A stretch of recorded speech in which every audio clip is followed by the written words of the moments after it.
नमस्कार विद्यार्थी मित्रांनो, स्वागत आहे तुमचं सिद्धू MPSC कोचिंग या आपल्या यूट्यूब चॅनलमध्ये। आज दिनांक 9 ऑगस्ट 2023 तुमच्यासाठी घेऊन आलो आहे संपूर्ण वृत्तपत्र विश्लेषण। जी आजची डिस्कशन आहे त्याला या ठिकाणी आपण सुरुवात करूया। या ठिकाणी जी पहिली न्यूज आहे ती बनावट कीटकनाशका संदर्भात आहे। न्यूज अशी आहे, शेतकरीही शिक्षेच्या कक्षेत, अशा प्रकारची न्यूज तुम्ही लोकसत्ता पेज क्रमांक 1 वरती पाहू शकताय। त्या ठिकाणी अलीकडील काळामध्ये जे आपलं महाराष्ट्र राज्य आहे, महाराष्ट्र राज्यामध्ये जे काही बनावट बी बियाणे त्याचप्रमाणे खते आणि कीटकनाशके आहेत यांचे उत्पादन करणाऱ्या ज्या फेक कंपन्या आहेत त्या फेक कंपन्यांच्या संख्येमध्ये मोठी वाढ झाली आहे।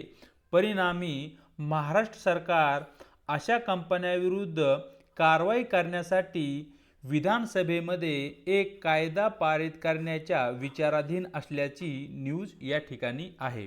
मग या ठिकाणी जे काही बनावट कीटकनाशके असतील, खते असतील किंवा बी बियाणे असतील, हे जे बनावट कीटकनाशके आहेत त्यांची खरेदी करणारा जो काही शेतकरी आहे तोही या ठिकाणी दोषी राहील या नवीन कायद्याअंतर्गत। त्याचबरोबर जी कोणती कंपनी अशा प्रकारचे बनावट खते, कीटकनाशके त्यांचे उत्पादन करते आणि त्यांची विक्री करते त्याही व्यक्ती या ठिकाणी या कायद्याच्या अंतर्गत दोषी असतील, अशा प्रकारचा निर्णय या ठिकाणी महाराष्ट्र शासनाने घेतलेला आहे। या ठिकाणी मग उत्पादक असो किंवा खरेदीदार शेतकरी असो यांना जी काही शिक्षेची या ठिकाणी शिफारस केली गेली आहे ती आहे 6 महिने कारावास प्लस 5,000 रुपयापर्यंत दंड या ठिकाणी होऊ शकतो। याच्या माध्यमातून जे काही बनावट कीटकनाशके असतील, खते बी बियाणे असतील यांच्या वाढीमध्ये जे काही प्रमाण वाढले आहे ते प्रमाण कमी करण्यासाठी या ठिकाणी महाराष्ट्र शासनाने तशा प्रकारचा निर्णय अलीकडे जाहीर केलेला आहे। पुढची न्यूज पाहूया। पुढची न्यूज आनंदाचा शिधा मध्ये तूर डाळ, अशा प्रकारची ती न्यूज आहे। जे आपलं महाराष्ट्र सरकार आहे, महाराष्ट्र सरकार गोरगरीब किंवा दारिद्र्य रेषेखालील जे काही नागरिक आहेत त्या नागरिकांना जेव्हा सणासुदीचे दिवस असतात, फॉर एक्झाम्पल दिवाळी असेल, पाडवा असेल, अशा वेळी एक अन्नधान्याची किट किंवा अन्नधान्याची बॅग ही महाराष्ट्र शासनाकडून या दारिद्र्य रेषेखालील नागरिकांना किंवा गरीब नागरिकांना जे काही आपलं राशन दुकान आहे त्या राशन दुकानाच्या माध्यमातून दिली जाते। मग ही जी किट आहे या किटमध्ये आता नवीन तूर डाळीचा समावेश या ठिकाणी आनंदाचा शिधा या किटमध्ये केला जाणार आहे। आयोग तुम्हाला प्रश्न विचारू शकतो की आनंदाचा शिधा म्हणजे काय? तर आनंदाचा शिधा एक किट आहे किंवा एक थैली आहे, पिशवी आहे की ज्यामध्ये साखर, तूर डाळ, त्याचबरोबर इतर जे सणासुदीसाठी आवश्यक खाद्यपदार्थ असतात त्या खाद्यपदार्थ बनवण्यासाठी जो काही माल लागतो, जे काही अन्नपदार्थ लागतात किंवा जे काही अन्नधान्य लागतं त्या अन्नधान्य या ठिकाणी तुम्ही घेऊ शकता। या ठिकाणी महाराष्ट्र शासनाकडून त्या अन्नधान्याची किट तुम्हाला प्रोव्हाइड केली जाते, यालाच आपण आनंदाचा शिधा असे म्हणतो।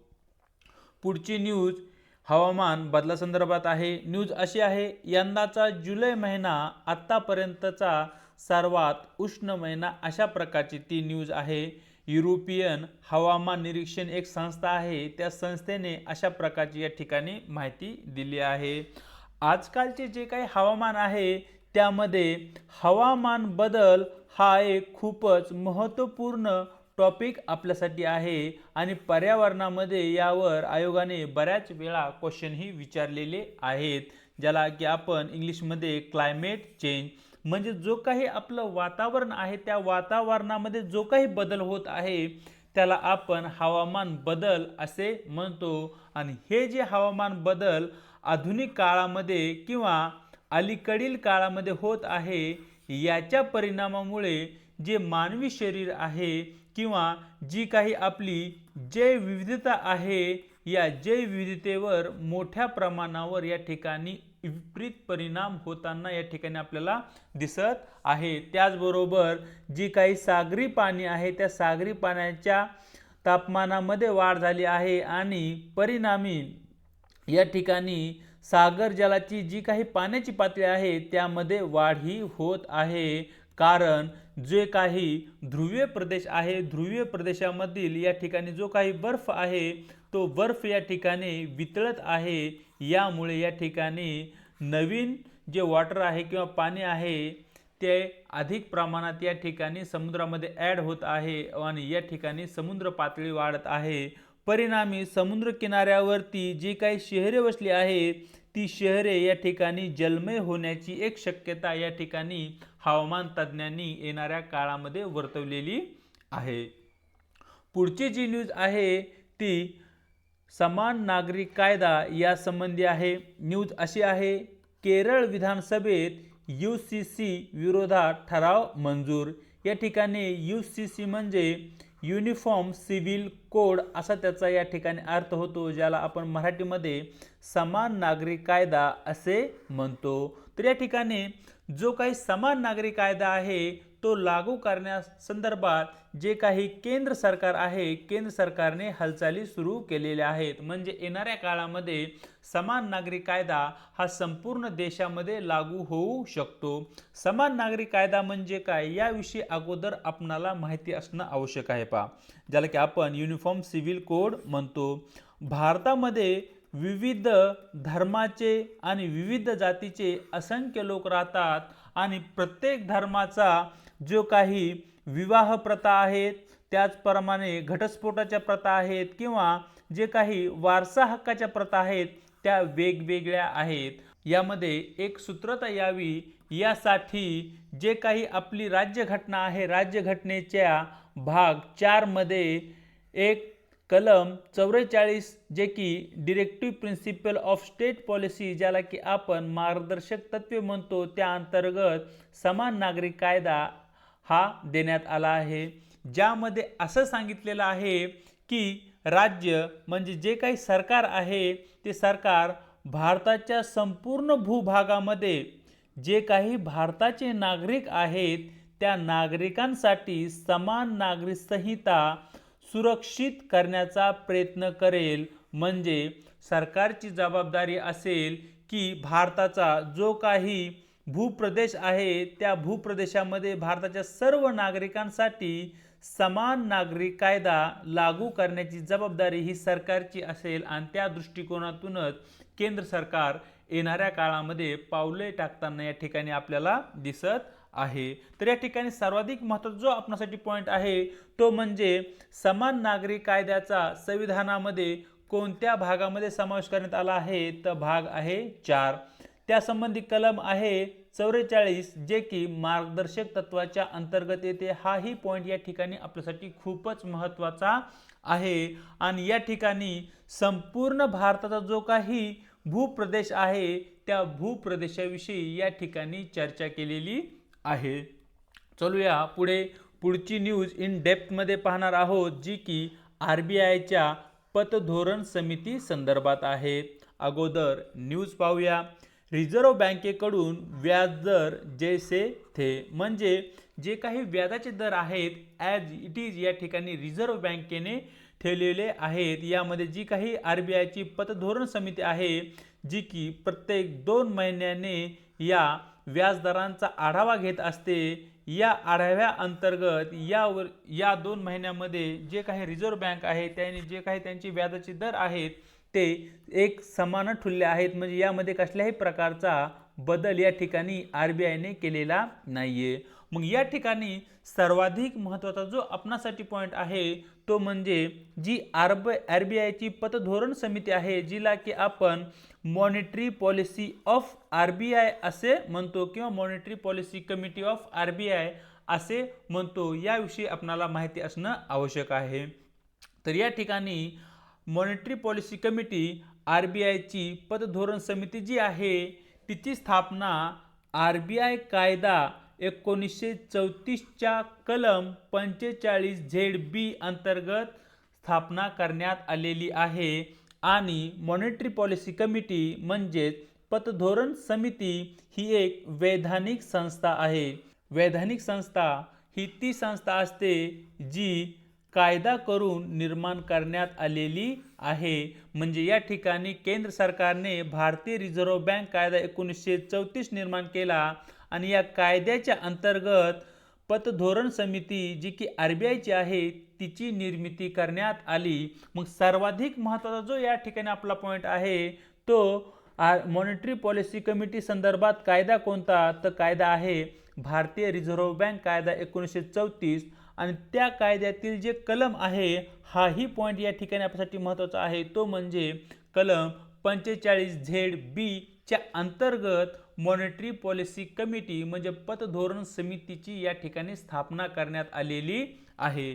मग या ठिकाणी जी काही पतधोरण समिती स्थापन करण्यात आली तशा प्रकारची पतधोरण समिती स्थापन करावी अशा प्रकारची शिफारस उर्जित पटेल या समितीने केलेली आहे। हा पॉइंट आपल्यासाठी खूप अधिक महत्त्वाचा आहे। हा जो पॉइंट आहे तो तुम्हाला तुमच्या नोट्समध्ये नोट डाऊन करून घ्यायचा आहे। जी मॉनिटरी पॉलिसी कमिटीची स्थापना झाली ती कमिटी स्थापन करावी अशा प्रकारची शिफारस या ठिकाणी उर्जित पटेल या समितीने केलेली आहे। या ठिकाणी जी काही RBI ची मॉनिटरी समिती आहे या समितीच्या अंतर्गत जी काही देशाची आर्थिक वृद्धी आहे ती आर्थिक वृद्धी साध्य करताना देशामध्ये जी भाववाढ आहे वस्तूंची ती भाववाढ नियंत्रणात ठेवणे हे RBI च्या मॉनिटरी समितीचे मुख्य उद्दिष्ट या ठिकाणी असलेले आपल्याला दिसते आणि संख्यात्मक साधनांचा वापर करून या ठिकाणी RBI या ठिकाणी किंमत स्थिरता राखण्याचे या ठिकाणी कार्य करते। इन डिटेल मध्ये पुढे जी RBI ची मॉनिटरी समिती आहे तिची चर्चा करूया। त्या ठिकाणी जी काही चलनविषयक धोरण समिती आहे त्या धोरण समितीचे जे मुख्य उद्दिष्टे आहे त्या उद्दिष्टांची या ठिकाणी चर्चा करूया। सर्वात प्रमुख जे उद्दिष्ट आहे ते आहे किंमत नियंत्रण, किंमत स्थिरता किंवा जे काही इन्फ्लेशन असतं ते इन्फ्लेशन एका विशिष्ट लेवलवर राखणे हे सर्वाधिक प्रमुख आणि मुख्य उद्दिष्ट या ठिकाणी RBI च्या पतधोरण समितीचे असलेले आपणाला दिसते। त्याचबरोबर जी भारताची अर्थव्यवस्था आहे भारताच्या अर्थव्यवस्थेच्या वाढीची जी काही गती आहे ती गती वाढवणे किंवा त्या वाढीला गती देणे हे दुसरे उद्दिष्ट या ठिकाणी RBI पतधोरण समितीचे असलेले दिसते। त्याचबरोबर विनिमय दर स्थिरीकरण, विनिमय दर म्हणजे डॉलर आणि जो काही आपला रुपया आहे यामध्ये आंतरराष्ट्रीय स्तरावर देवाणघेवाण होते। मग या ठिकाणी सध्याच्या घडीला फॉर एक्झाम्पल असं म्हणूया $1 जर आपल्याला घ्यायचा असेल तर या ठिकाणी आपल्याला 82 रुपये मोजावे लागतात। मग हा जो दर आहे विनिमय दर हा दर खूप मोठ्या प्रमाणात कमी जास्त होता कामा नये। या ठिकाणी जी व्हॉल्टिलिटी आहे ती व्हॉल्टिलिटी कमी असावी यासाठी ही RBI ची जी काही पतधोरण समिती आहे ती या ठिकाणी कार्य करताना दिसते। त्याचबरोबर अर्थव्यवस्थेमध्ये बचत आणि जी काही बचत होत आहे त्या बचतीचे गुंतवणुकीमध्ये रूपांतर करून बचत आणि गुंतवणुकीमध्ये एक प्रकारचा समतोल साधण्याचे मुख्य उद्दिष्टही या ठिकाणी RBI पतधोरण समितीचे असलेले दिसते। त्याचबरोबर देशातील नागरिकांना रोजगार निर्मिती होईल, आर्थिक देशामध्ये स्थिरता निर्माण होईल। त्याचबरोबर जी काही मॉनिटरी पॉलिसी फ्रेमवर्क ॲग्रीमेंट आहे त्या ॲग्रीमेंटनुसार देशाच्या आर्थिक वृद्धी लक्षात घेऊन या ठिकाणी RBI ची मॉनिटरी समिती किंमत स्थिरता राखण्याचे प्रयत्न करेल आणि हे जे उद्दिष्ट आहे ते प्राथमिक उद्दिष्ट असलेले या ठिकाणी आपणाला दिसते, जो की सर्वाधिक महत्त्वाचा पॉइंट आपल्यासाठी या ठिकाणी आहे। आयोग तुम्हाला क्वेश्चन विचारू शकतो आणि त्यामध्ये 4 पर्याय आयोग तुम्हाला देऊ शकतं, ज्यामध्ये प्राथमिक उद्दिष्ट कोणते आहे खालीलपैकी RBI च्या मॉनिटरी समितीचे याची माहिती द्या। तर या ठिकाणी तुम्हाला माहिती असलं पाहिजे की देशाचा आर्थिक विकासही झाला पाहिजे, त्याचबरोबर जी काही भाववाढ आहे ती भाववाढ ही या ठिकाणी नियंत्रणात राहिली पाहिजे। हे मुख्य उद्दिष्ट या ठिकाणी RBI च्या पतधोरण समितीचे असलेले आपणाला दिसते। पुढे दर 5 वर्षांनी जे काही केंद्र सरकार आहे किंवा भारत सरकार आहे महागाईविषयी एक लक्ष्य निर्धारित करत असते आणि ते लक्ष्य पूर्ण करण्याचे कार्य या ठिकाणी RBIची जी काही मॉनेटरी पॉलिसी कमिटी आहे त्या कमिटीकडून या ठिकाणी केलं जातं। या ठिकाणी सर्वाधिक महत्त्वाचा पॉईंट आपल्याला नोट डाऊन करून घ्यायचा आहे की प्रत्येक 5 वर्षांनी किंवा दर 5 वर्षांनी जे केंद्र सरकार आहे म्हणजे जे भारत सरकार आहे ते महागाईचे लक्ष्य काय राहील, फॉर एक्झाम्पल प्रत्येक वर्षी महागाई ही 5% राहील अशा प्रकारचे एक लक्ष्य या ठिकाणी भारत सरकारकडून ठरवले जाते आणि ते जे लक्ष्य आहे ते व्यवस्थित प्रकारे फॉलो केलं जाईल किंवा ते जे लक्ष्य आहे ते पूर्ण केले जाईल यासाठी RBIची मॉनेटरी कमिटी या ठिकाणी कार्य करताना आपणाला दिसते। सध्या जी महागाईचे लक्ष्य या ठिकाणी भारत सरकारने ठरवलेलं आहे ते आहे 4%, म्हणजे 4% प्लस 2 बरोबर 6 किंवा -2 बरोबर 2 या रेंजच्या अंतर्गत या ठिकाणी RBIची मॉनेटरी जी काही समिती आहे किंमत स्थिरीकरणाचं कार्य करते। म्हणजे अराउंड अँड ॲव्हरेज जर महागाई दर देशामध्ये 4% असेल तर तो अर्थव्यवस्थेसाठी किंवा अर्थव्यवस्थेच्या विकासासाठी आणि वृद्धीसाठी पोषक असतो। जर यामध्ये वाढ झाली तर ती 6%च्या पुढे होता कामा नये आणि यामध्ये जर घट झाली तर ती 2%च्या खाली येता कामा नये। अशा प्रकारची एक रेंज या ठिकाणी भारत सरकारने RBIकडे दिलेली आहे आणि ती जी रेंज आहे ती व्यवस्थित प्रकारे नियंत्रणात ठेवण्याचे कार्य या ठिकाणी RBIला त्यांच्या मॉनेटरी पॉलिसी कमिटी म्हणजे पतधोरण समितीच्या माध्यमातून या ठिकाणी करावे लागते। या ठिकाणी जी RBIची पतधोरण समिती आहे तिचे जे कार्य आहे ते कार्य म्हणजे चलनवाढीचे जे काही लक्ष्य आहे ते लक्ष्य या ठिकाणी पूर्ण करणे आणि त्याचबरोबर जी काही व्याजदर समिती आहे ते व्याजदर समितीद्वारे निश्चित केलेले जे काही टार्गेट्स आहेत ते टार्गेट्स या ठिकाणी पूर्ण करणे हे एक मुख्य कार्य या ठिकाणी RBIच्या मॉनेटरी पॉलिसी कमिटीचे असलेले आपल्याला दिसते। जी RBIची मॉनेटरी पॉलिसी कमिटी आहे ती वर्षातून किमान 4 वेळा भेटते। किमान 4 वेळा भेटते याचा अर्थ वर्षातून किमान 4 वेळा त्यांना भेटणे किंवा त्यांची सभा होणे हे बंधनकारकच आहे। जास्तीत जास्त कितीही वेळा या ठिकाणी RBIची जी काही मॉनेटरी समिती आहे त्यांची बैठक होऊ शकते, परंतु कमीत कमी 4 वेळा वर्षातून RBIच्या मॉनेटरी कमिटीची बैठक झाली पाहिजे अशा प्रकारचं बंधन या ठिकाणी RBI कायदा 1934च्या अंतर्गत RBI मॉनेटरी कमिटीवर घालण्यात आलेला आहे। या ठिकाणी RBIची जी काही मॉनेटरी पॉलिसी किंवा पतधोरण समितीची जी काही बैठक होणार आहे ती बैठक होण्यासाठी या ठिकाणी कमीत कमी गणसंख्या 4 असली पाहिजे। या ठिकाणी जी RBIची मॉनेटरी समिती आहे त्यामध्ये 6 सदस्य आहेत। या 6 सदस्यापैकी जर 4 सदस्य हजर असतील तर या ठिकाणी मॉनेटरी पॉलिसीची जी काही बैठक आहे त्या बैठकीचं या ठिकाणी आयोजन केलं जातं। त्याचबरोबर या ठिकाणी जे काही निर्णय होतील ते निर्णय बहुमताने घेतले जातील। फॉर एक्झाम्पल RBIला रेपो रेट हा 5% ठेवायचा आहे। मग या ठिकाणी मतदान घेतलं जाईल की यापैकी 5 सदस्य हजर असतील, या 5 सदस्यापैकी एक आहे RBIचे गव्हर्नर असतील। मग यापैकी 2 सदस्यांनी जो हा रेपो रेट आहे तो कमी करावा, तो 4.75 ठेवा अशा प्रकारची शिफारस केली आहे।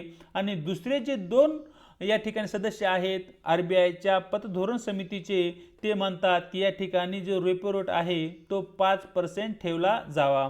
मग या ठिकाणी समान प्रमाणात मत पडले आहे। मग अशा परिस्थितीमध्ये RBIचे जे काही गव्हर्नर आहेत ते या ठिकाणी फायनल मत देत असतात। जर RBIच्या गव्हर्नरनं या ठिकाणी 5% साठी मत दिलं तर RBIचा जो काही रेपो रेट आहे तो 5% राहतो। म्हणजे सुरुवातीला या ठिकाणी RBIचे जे काही गव्हर्नर आहेत ते त्या प्रपोजलच्या संदर्भात मतदान करत नाहीत, परंतु जेव्हा टाय होते, जेव्हा समानता बरोबरी साधली जाते तेव्हा फायनल मत देण्याचं या ठिकाणी कार्य RBIकडून केलं जातं।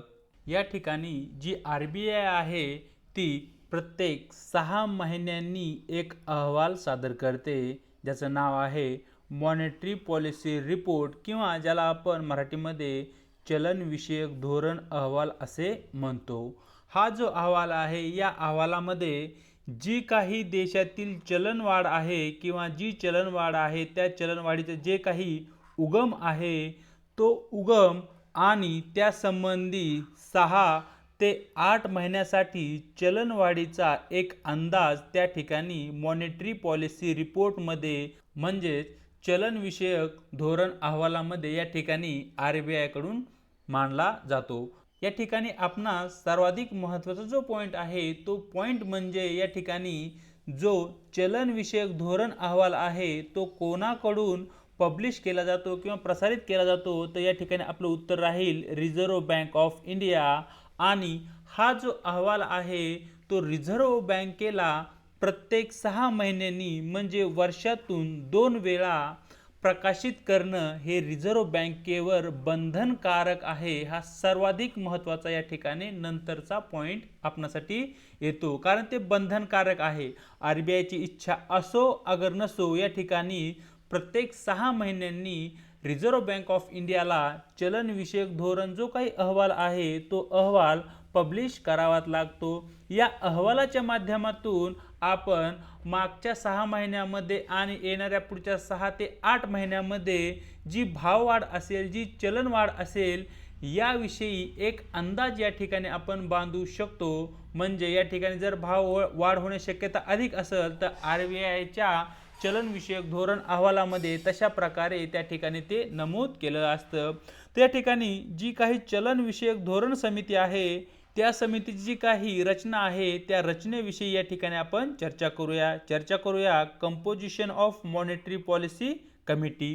तर या ठिकाणी पहा, जी मॉनेटरी पॉलिसी कमिटी आहे, या कमिटीमध्ये एकूण 6 सदस्य असतात, ज्यामध्ये अध्यक्षांचाही समावेश असतो. तर या ठिकाणी जी काही समिती आहे मॉनेटरी पॉलिसी कमिटी, या कमिटीचे पदसिद्ध अध्यक्ष हे रिझर्व्ह बँक ऑफ इंडियाचे गव्हर्नर असतात. पदसिद्ध अध्यक्ष म्हणजे जेव्हा एखादी व्यक्ती रिझर्व्ह बँक ऑफ इंडिया म्हणजे RBIचे गव्हर्नर होतील, त्याच वेळी ती व्यक्ती मॉनेटरी पॉलिसी जी काही कमिटी आहे त्या कमिटीचे अध्यक्षस्थान तिला आपोआप भेटेल. म्हणजे या ठिकाणी जर तुम्ही गव्हर्नर असाल तर लागलीच तुम्ही त्या मॉनेटरी पॉलिसी कमिटी म्हणजे चलनविषयक धोरण जी काही समिती आहे त्या समितीचे तुम्ही अध्यक्ष असता. याला आपण पदसिद्ध अध्यक्ष असे म्हणतो. त्याचबरोबर या ठिकाणी जे सदस्य असतात त्या सदस्यांची संख्या 5 आहे आणि प्लस गव्हर्नर 6, म्हणजे जी RBIची चलनविषयक समिती आहे त्यामध्ये एकूण 6 सदस्य असतात. जे 3 सदस्य असतात एकूण 6 पैकी, त्यापैकी 3 सदस्य हे RBIचे अधिकारी असतात. यामध्ये RBIच्या अधिकाऱ्यामध्ये RBIचे गव्हर्नर 1, RBIचे डेप्युटी गव्हर्नर 2 आणि त्यानंतर केंद्रीय बोर्डाकडून नामनिर्देशित केलेले RBIचे एक अधिकारी. अशा प्रकारे या 3 व्यक्ती या ठिकाणी RBIच्या चलनविषयक धोरण समितीवर असतात. आणि त्यानंतर जे 3 सदस्य आहेत ते केंद्र सरकारकडून नियुक्त केले जातात बाह्य सदस्य म्हणून. म्हणजे अशा प्रकारे या ठिकाणी RBIच्या मॉनेटरी पॉलिसी जी काही कमिटी आहे यावर 6 सदस्य असतात.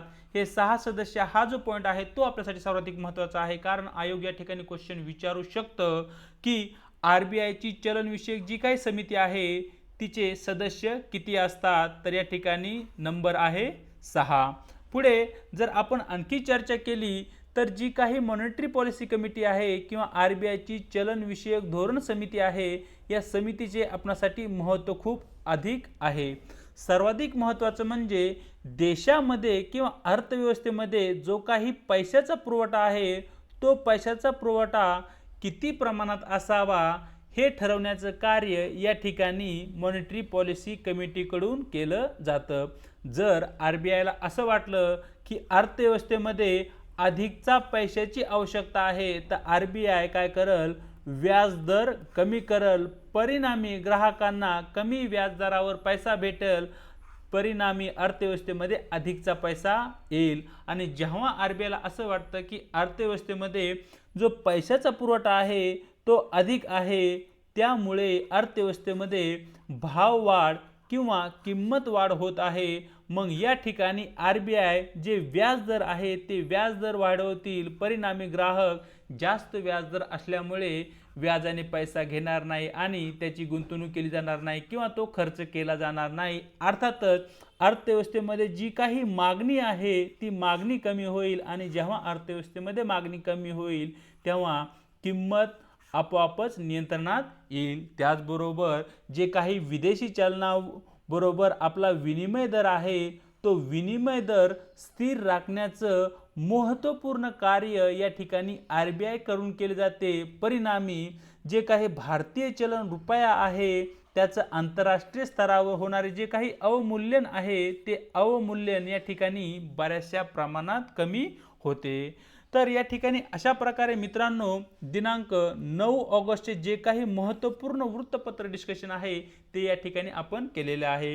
व्हिडिओ जर तुम्हाला आवडला असेल तर व्हिडिओला लाईक करायचे, व्हिडिओ संबंधी तुमच्या कमेंट या महत्त्वाच्या आहेत। आपल्या व्हिडिओला आपल्या मित्रांसोबत शेअरही करायचं आहे आणि न विसरता आपल्या यूट्यूब चॅनलला या ठिकाणी सबस्क्राईबही करायचं आहे। या संबंधी जी काही PDF आहे ती तुम्हाला आपल्या टेलिग्राम चॅनलवरती भेटून जाईल आणि आपल्या टेलिग्राम चॅनलची जी काही लिंक आहे ती डिस्क्रिप्शन बॉक्समध्ये उपलब्ध आहे। आज इथेच थांबूया, भेटूया एका नवीन व्हिडिओ सोबत।